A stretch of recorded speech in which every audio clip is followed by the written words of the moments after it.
Livro Onde está Deus durante a minha tempestade, de Kenneth Wayne Hagin. Capítulo 11. Alegre-se no Senhor. Você já enfrentou uma tempestade e nenhuma resposta à sua aflição pareceu surgir? Deus lhe preparou o caminho para a vitória e a resposta repousa nele. Por isso, é muito importante saber no que você presta atenção quando a batalha está no auge e você tem dúvidas sobre como agir. Abacuque 3, do 17 ao 19.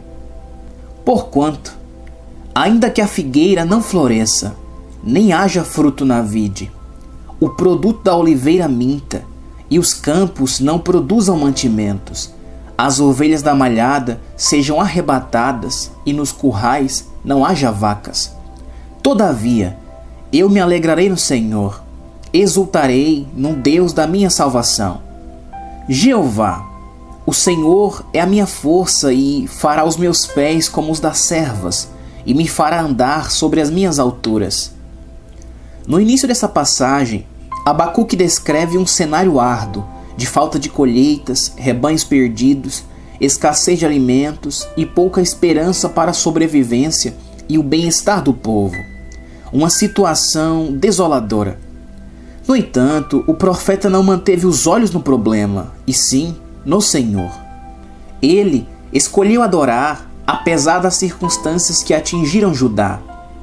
A adoração de Abacuque é uma demonstração da sua profunda reverência a Deus e da sua fé e confiança em Jeová, o grande eu sou. É fácil louvar o Altíssimo quando não está passando por dificuldades. O desafio é louvá-lo em meio às tribulações. Foi o caso de Abacuque. Talvez você não possa falar de figueiras que não floresçam e oliveiras que não deem frutos, mas talvez possa falar de empresas falidas. Muitos podem discorrer sobre perdas financeiras ou de emprego, ou uma reviravolta na economia, ou a falta de meios decentes para sobreviver. Passar por esses infortúnios pode ser devastador. O estresse parece esmagador. No entanto, Deus ainda nos chama para uma vida de adoração e alegria. O nosso louvor é uma demonstração do nosso amor ao Senhor e da nossa fé e confiança nele. Dessa maneira, criamos um acesso ao Altíssimo, permitindo que Ele trabalhe em nossa vida, trazendo bênçãos para nós e glória para o seu nome. As circunstâncias da vida estão em constante mudança. As pessoas vêm e vão. O mercado financeiro sofre oscilações regularmente e os negócios são lucrativos em um momento e sofrem prejuízos no outro. Até o nosso corpo físico muda diariamente. De modo visível ou não, ele envelhece a cada dia. As transformações ao nosso redor são frequentes. No entanto, sabemos que a palavra de Deus não muda. Se o nosso foco estiver nela, podemos navegar nas tempestades e nas marés flutuantes da vida, emergindo delas com a vitória. Muitas pessoas vivem dominadas pelas circunstâncias à volta delas. Em outras palavras, ficam felizes se as condições são positivas e tristes se negativas.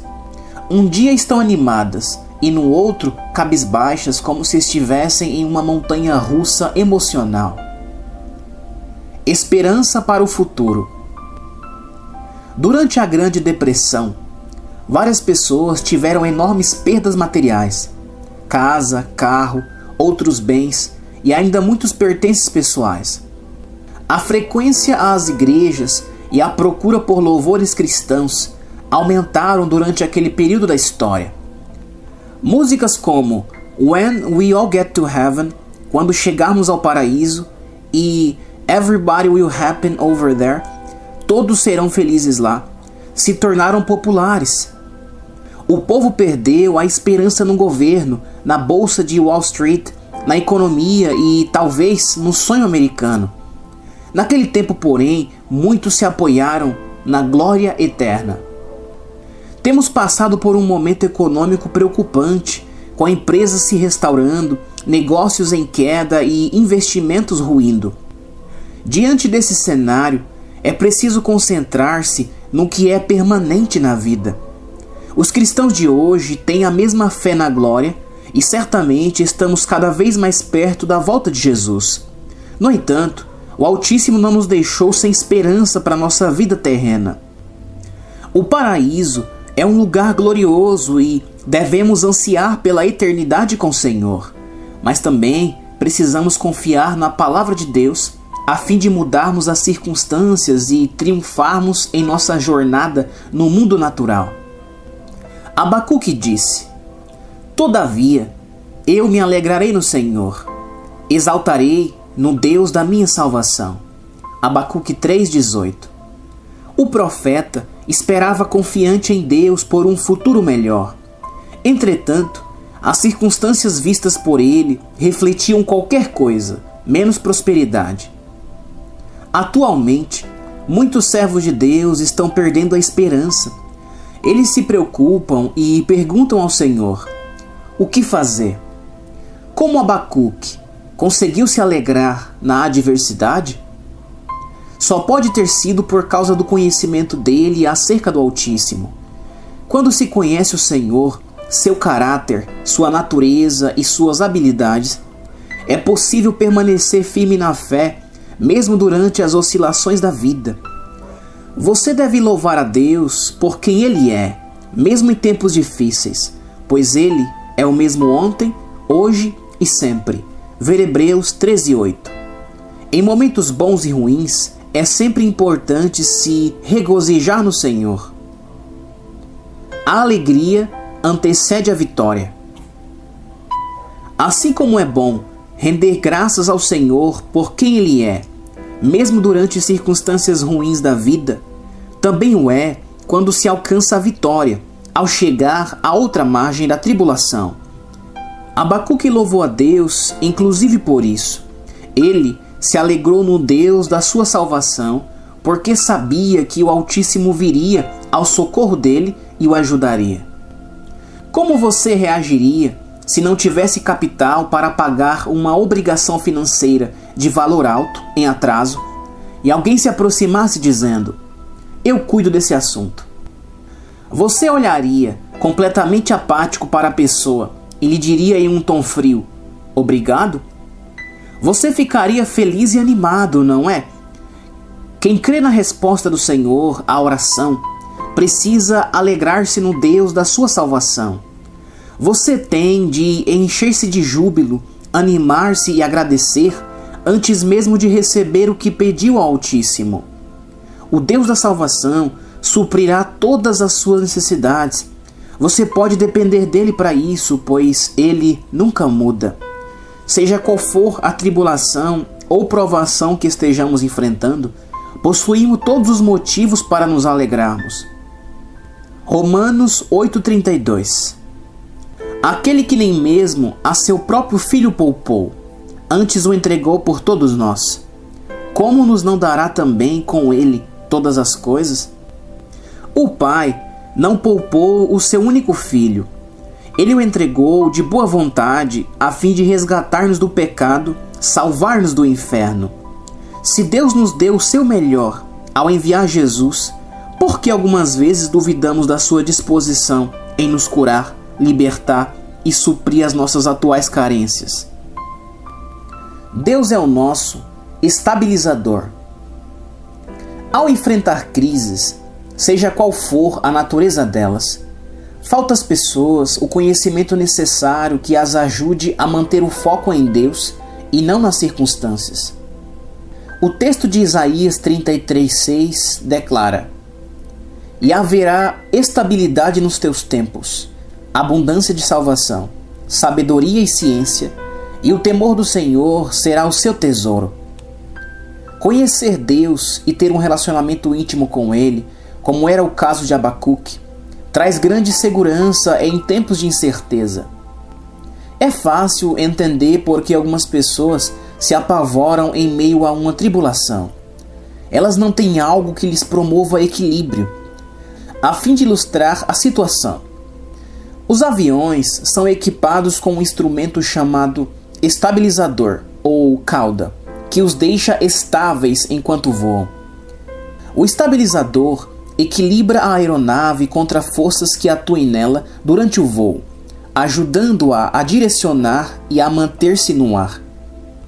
Sem esse mecanismo, desastres aconteceriam. Deus é o nosso estabilizador.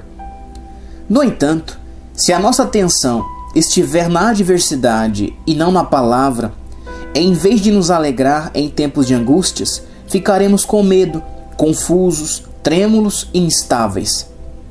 Começaremos a questionar o Senhor sobre o motivo de estarmos passando por determinada provação. Algumas pessoas se aborrecem com o Altíssimo, com os outros e até com elas mesmas durante uma tempestade. Elas questionam o pastor, a igreja e muitas vezes afastam-se do que é essencial para a estabilização delas no meio da turbulência. Essas pessoas ainda precisam entender que todos nós enfrentamos problemas na vida. Ninguém está imune a isso. Deus não é o causador dos nossos problemas. Ele quer nos livrar deles. Esse é o motivo pelo qual devemos nos alegrar no Senhor em tempos difíceis. Abacuque previu um período de tribulação para Judá, mas ele não se desesperou. O profeta sabia que aquele povo era de Deus e que ele não os rejeitaria nem os abandonaria. Quem acredita na obra completa de Cristo, isto é, quem aceitou Jesus como Salvador, faz parte do povo do Senhor. A passagem de Hebreus 8:6 afirma que nós temos uma nova aliança, confirmada em melhores promessas do que as pessoas que viveram sob a antiga aliança, provando da fidelidade de Deus em tempos difíceis. Eu me lembro de quando meu pai viajava como pregador itinerante. Nas décadas de 1940 e 1950, os pastores viajantes não recebiam um cheque ao serem convidados a ministrar a palavra. As igrejas ofertavam a ele moedas de 10 centavos, notas e tudo mais. Naquela época, meu pai visitou uma igreja na qual a maioria dos membros eram fazendeiros. Na hora do ofertório, o pastor fez um longo apelo por dinheiro, dizendo: "Eu sei que tem sido um ano ruim para a colheita. O granizo havia destruído os tomateiros da região e uma praga atacou acres de plantações de algodão." O pastor continuou: "Mas nós precisamos levantar uma boa oferta para o irmão Reagan." E ele prosseguiu alguns minutos falando sobre isso. Eu acompanhava o meu pai e tinha uns 9 anos naquela época. Recordo-me daquela reunião perfeitamente. Meu pai havia acabado de receber algumas revelações da Bíblia sobre prosperidade, e o Senhor dissera a ele: "Não pregue sobre dinheiro da maneira como fazia antes." Então, Deus ensinou meu pai a como reivindicar as suas necessidades na autoridade da palavra.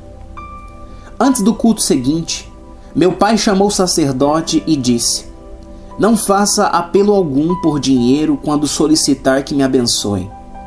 Apenas fale: 'Nós vamos levantar uma oferta para o irmão Reagan.' Diga apenas isso." O pastor ficou admirado. Ele declarou: "Se eu fizer isso, você não receberá um tostão sequer." Aquele homem provavelmente pensou que meu pai estava louco.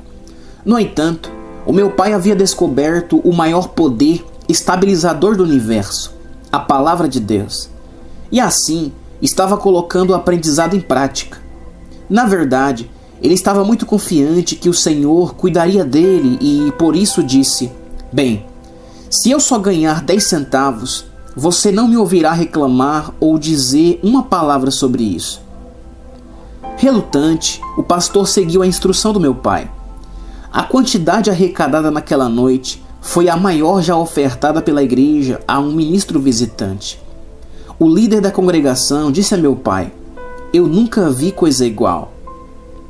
Além de ensinar as pessoas a confiar em Deus e na sua palavra, meu pai a experimentou.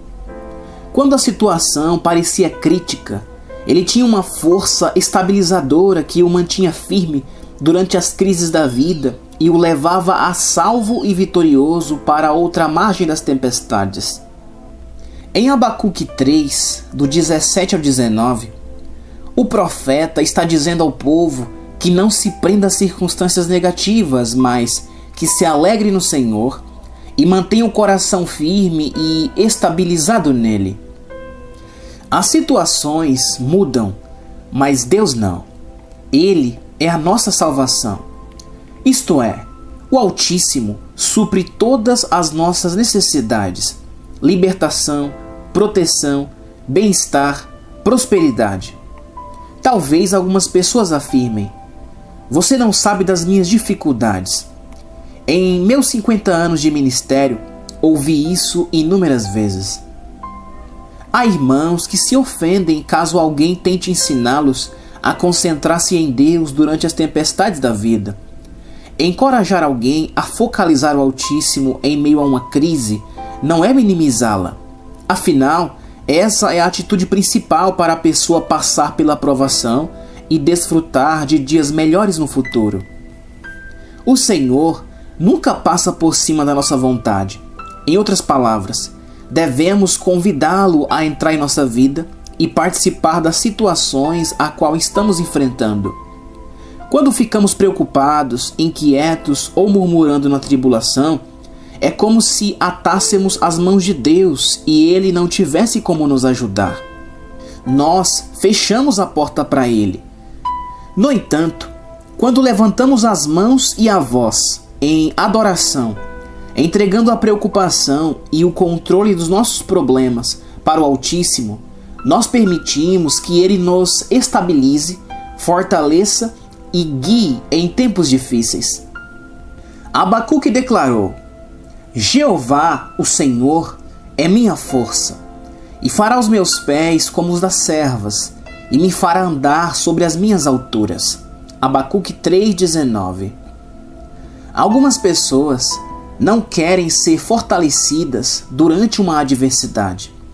Elas preferem ser retiradas da provação sem enfrentá-la.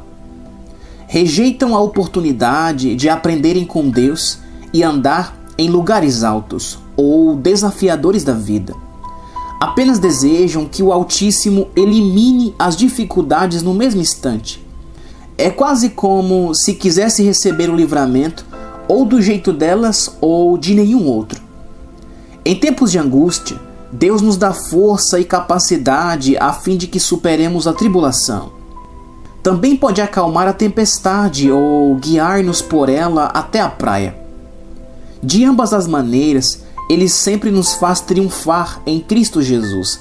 2 Coríntios 2,14. Por que precisamos da força de Deus? Você já confiou a Deus um problema logo que ele surgiu, mas mesmo assim sentiu as suas forças evaporando? Nós somos humanos e não temos como nos manter na batalha espiritual. Quando as dificuldades nos maltratam, precisamos do poder sobrenatural de Deus para nos sustentar. Abacuque asseverou que o Senhor fará os meus pés como os das servas. Abacuque 3,19, parte B. Às vezes, sentimos-nos pesados em momentos de crise, atolados pelo peso das circunstâncias. No entanto, você já viu um cervo correndo? Ele é leve nos passos, pode estar parado e de repente pular alguns centímetros no ar. Esse animal também é rápido, ele é muito gracioso ao se locomover e tem a habilidade natural de saltar com agilidade pelas florestas, movendo-se com destreza e velocidade em lugares onde a vegetação é densa. Em tempos de tribulação, o Altíssimo pode fazer de você um cervo. Talvez você comece a constatar que está pesado, caminhando no lamaçal, mas o Senhor pode fazê-lo sentir-se leve, como se os seus pés estivessem tocando a terra. Deus é a força que enfrenta o medo. O salmista Davi sabia o que era experimentar a salvação e o poder de libertação sobrenatural de Deus. Salmo 27:1. O Senhor é a minha luz e a minha salvação. A quem temerei? O Senhor é a força da minha vida. De quem me recearei? O poder do Altíssimo em nós é força na presença do medo. Davi disse: o Senhor é a minha luz e a minha salvação. A quem temerei? Precisamos da força dele para andar pela fé nos períodos de provação, pois o medo tem a capacidade de anular a fé e impedir a libertação e as bênçãos. Na tribulação, Deus faz os seus pés se moverem como os do servo, leves e graciosos. O Senhor o habilita a enfrentar a corrida espiritual com poder e excelência. Ele o conduz por lugares nunca antes vistos até o ponto de chegada, abençoando você sobremaneira. Júbilo, a chave para a colheita. A sua resposta está demorando a chegar? O Altíssimo lhe sinalizou a vitória, mas ela ainda não aconteceu? Eu vou lhe dizer o que fazer para alcançar o resultado desejado e experimentar a realidade da bênção prometida. Alegre-se no Senhor. Abacuque regozijou-se quando a situação parecia sombria e irremediável. Do mesmo modo, somos chamados a nos alegrar no Senhor a qualquer tempo, nos bons e nos ruins. Ele deseja que nós o louvemos tanto nos momentos de tranquilidade quanto nos períodos de crise. Filipenses 4:4 NVI diz assim: alegrem-se sempre no Senhor. Novamente direi, alegrem-se. O que é vitória para você? É a cura física? É a prosperidade financeira? É a mudança de atitude de um filho rebelde? Os filhos de Israel se alegraram quando o cativeiro foi extinto, mas você pode sentir júbilo antes de ver a reviravolta da circunstância. Por quê? Porque você serve ao grande Eu Sou, que pode transformar a situação para o seu bem e a glória dele. Salmo 126, do 1 ao 3, NVI. Quando o Senhor trouxe os cativos de volta a Sião, foi como um sonho. Então nossa boca encheu-se de riso e a nossa língua de cantos de alegria. Até nas outras nações se dizia: o Senhor fez coisas grandiosas por este povo. Sim, coisas grandiosas fez o Senhor por nós. Por isso estamos alegres. Observe o que diz o versículo 2. Então a nossa boca encheu-se de riso e a nossa língua de cantos de alegria. Até nas outras nações se dizia: o Senhor fez coisas grandiosas por este povo. Os israelitas, ao se alegrarem no Altíssimo com risos e cantos de júbilo e adoração, deram testemunho aos outros povos de que Deus havia feito alguma coisa maravilhosa por eles. Da mesma maneira, quando queremos ver a manifestação de algo no qual acreditamos, devemos regozijar-nos no Senhor. Leiamos o restante do Salmo 126. Salmo 126, do 4 ao 6, NVI. Senhor, restaura-nos assim como enches o leito dos ribeiros no deserto. Aqueles que semeiam com lágrimas, com cantos de alegria colherão. Aquele que sai chorando enquanto lança semente, voltará com cantos de alegria, trazendo seus feixes. Você pode começar a lançar a semente de fé na palavra de Deus enquanto o seu mundo ainda está de cabeça para baixo, o seu coração ferido e a sua mente confusa. Entretanto, se você permanecer na sua confissão de fé, agir com júbilo e tomar posse da força do Senhor, você colherá a sua safra, ou seja, a sua bênção prometida. Com cantos de alegria, voltará do lugar da sua angústia, carregando nos braços os seus feixes, a sua colheita. Existe outra verdade a ser aprendida no Salmo 126. Então a nossa boca encheu-se de riso, e a nossa língua de cantos de alegria. Versículo 2, parte A, NVI. Você já deve ter escutado alguém dizer: rir é o melhor remédio. Pesquisas comprovaram que o riso ajuda na cura do corpo físico. A risada desencadeia no cérebro determinados processos químicos, os quais aceleram o processo da cura. Assim, a ciência médica entende que, se um paciente se mantém otimista e positivo, as suas chances de recuperação aumentam. Em contrapartida, se ele é pessimista e deprimido, a probabilidade de melhora diminui. Deus já sabia disso. Ele criou o corpo humano e ensinou: o coração alegre serve de bom remédio, mas o espírito abatido virá a secar os ossos. Provérbios 17:22. Em outras traduções, a alegria faz bem à saúde. Estar sempre triste é morrer aos poucos. Nova tradução na linguagem de hoje. E o coração bem disposto é remédio eficiente, mas o espírito oprimido resseca os ossos. NVI. O riso realmente é como um remédio. É hora de olhar para o Filho, além das nuvens escuras.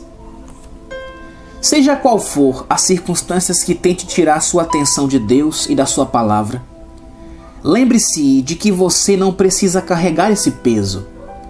Você pode lançar mão do poder do Senhor e ser capaz de saltar como o servo. Do mesmo modo, pode se alegrar porque, embora as coisas pareçam ruins hoje, o futuro é brilhante e o plano divino se realizará na sua vida. Nenhuma treva pode encobrir a luz das Escrituras, e nenhuma circunstância ou gigante pode dominar a vida de quem está sobre a rocha firme da palavra. Chegou o momento de olhar para o Filho, além das nuvens escuras da adversidade. Ele é presença constante, assim como a sua paz em meio à tribulação, a sua força, a sua salvação e a sua âncora em águas turbulentas. O futuro é repleto de bênçãos, pois você sabe que não está sozinho no mar da vida. Deus o conduzirá a salvo por qualquer tempestade que desponte no horizonte.